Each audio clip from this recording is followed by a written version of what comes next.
पौषवद्य पौष शुद्ध अष्टमी ते पौर्णिमा या कालावधीमध्ये हे जे शाकंभरी नवरात्र महोत्सव जो आहे ह्या कालावधीमध्ये संपन्न होतो.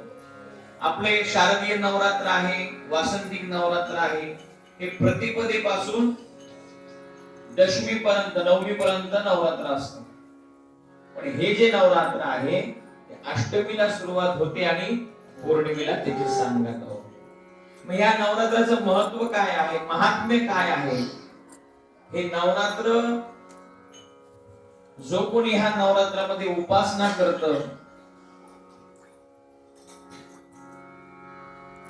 तर त्याची फलश्रुती काय आहे ते आपण एक सद्गुरू अप्पा महाराजांच्या आज्ञेने आज शाकंभरी पौर्णिमेचं आख्यान ते आपण श्रवण करणार आहोत आणि नंतर मग आरती महाप्रसाद संपन्न होईल.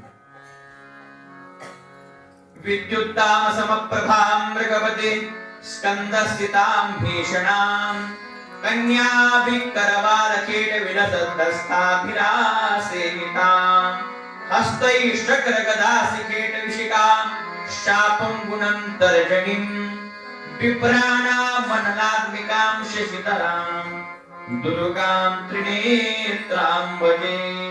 दुर्गा माता की जय.